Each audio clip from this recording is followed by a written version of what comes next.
नमस्कार, lead India के इस वीडियो में आपका बहुत बहुत स्वागत है। दोस्तों, आज के इस वीडियो में मैं आपको बताऊंगा कि गुजरात में यदि आप गुजरात के रहने वाले हैं, बहुत सारे कपल इंक्वायरी करते हैं गुजरात से और आपको कोर्ट मैरिज के बारे में जानना होता है।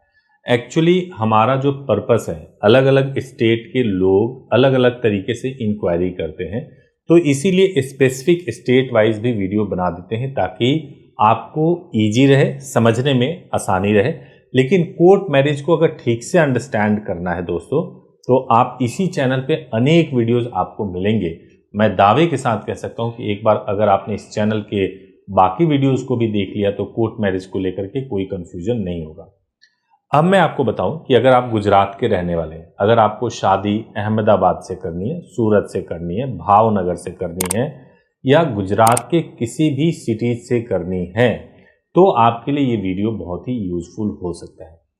देखिए, सबसे पहली बात तो यह है कि कोर्ट मैरिज कैसे करें, किस तरीके से करें, सही प्रोसेस क्या होता है। बहुत लोग डार्क में रखते हैं, बताते नहीं। देखिए क्या चीज़ है। नंबर 1 चीज़ ये है कि अगर आपको कोर्ट मैरिज करना है तो कोर्ट मैरिज करने का मतलब ये होता है कि आपकी शादी एक तो रिचुअल के हिसाब से हो और दूसरा उसको कोर्ट में रजिस्टर्ड कराया जाए। अगर आपने खाली रिचुअल परफॉर्म करा लिया, जैसे आपने आर्य समाज में या किसी मंदिर में या किसी मौलवी के द्वारा निकाह पढ़वा लिया, शादी कर लिया, चर्च में शादी कर लिया, उसके बाद से आपने अपने मैरिज को रजिस्टर्ड नहीं कराया, तो सबसे बड़ी समस्या ये हो जाती है कि मैरिज कर लेने के बाद आपके परिवार वाले, यानी कि लड़की के परिवार वाले, आपके खिलाफ अगर कोई मुकदमा लिखवाना चाहेंगे, लिखवा सकेंगे। दूसरी बात, जो प्राइवेट संस्था आर्य समाज है, उसने जो सर्टिफिकेट इशू किया है उसको चैलेंज भी कर सकते हैं। और जब वो चैलेंज होगा तो चूंकि गवर्नमेंट की कोई इन्वॉल्वमेंट नहीं है आपके मैरिज को रजिस्टर्ड करने में या मैरिज को कराने में, तो प्राइवेट संस्थाएं कई बार पीछे भी हट जाती हैं और वो आपकी शादी से डिनाई कर देते हैं। वो कहते हैं हमने कराया ही नहीं है। तो ये एक बहुत बड़ी समस्या है। और शादी एक ऐसा चीज है कि आप जब शादी करते हो, कोर्ट में करते हो, तो आप सेंस ऑफ सिक्योरिटी चाहिए कि भाई अब हमारी शादी हो गई है, पक्की शादी हो गई, अब हम एक दूसरे को छोड़ नहीं सकते हैं, जीवन भर हमें साथ निभाना है। कई बार ऐसा होता है कि आप इस सोच के साथ आप अपने रिश्ते को निभा रहे हैं, लेकिन बाद में पता चला कि आपका सर्टिफिकेट ही जेन्युइन नहीं है। तो मैं आपको कहूँगा कि सबसे पहला चीज़ तो ये है कि आप अपनी शादी को रिचुअल के हिसाब से करें और उसके बाद से उसको कोर्ट में रजिस्टर्ड कराएं।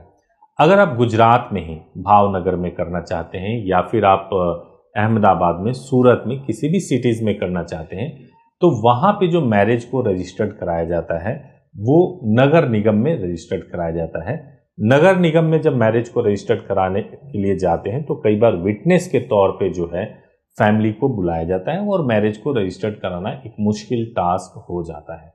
तो इसीलिए आप वैसे अगर आप रजिस्टर्ड कराना चाहते हैं गुजरात में, आप पूछ सकते हैं, हमारे हेल्पलाइन नंबर पर बात कर सकते हैं। सुबह 9 बजे से लेकर के 8 बजे तक इंक्वायरी कर सकते हैं।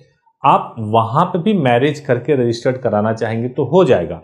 लेकिन एक दूसरी बात आपको और ध्यान में रखना चाहिए, अगर फैमिली की तरफ से कोई खतरा है, आपको लगता है कि फैमिली आपको पकड़ सकती है और लड़के के परिवार के लिए खतरा है, लड़की के परिवार वाले बहुत खतरनाक हैं, तो ऐसे सिचुएशन में आपको दूसरे स्टेट में ही करना चाहिए।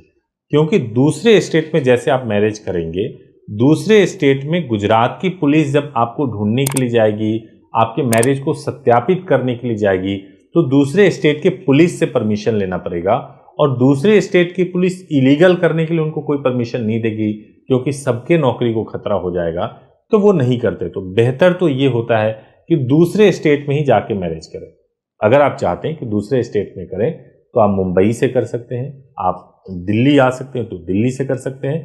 दिल्ली के ही पास में गाजियाबाद है जो बिल्कुल सटा हुआ है, बॉर्डर है, आप वहाँ पे मैरिज कर सकते हैं और सेम डे में मैरिज हो सकता है, रजिस्ट्रेशन भी मिल सकता है, कोर्ट से भी मिल सकता है, बिल्कुल जेन्युइनली और सेफली शादी कर सकते हैं। मैं बस आपसे यही कहूँगा कि अगर आपको कोर्ट मैरिज करना है तो आप पहले इस चैनल के बाकी वीडियोस को भी देखिए और एक बार समझिए सारे प्रोसेस को, और उसके बाद से सही तरीके से सोच विचार करके राय बनाइए। अगर आपके मन में कोई और सवाल है तो आप ज़रूर इस चैनल पे आप इस वीडियो के नीचे कमेंट कीजिए, पूछिए। आप मुझे डायरेक्टली मेल कर सकते हैं subhash@leadindia.law पर।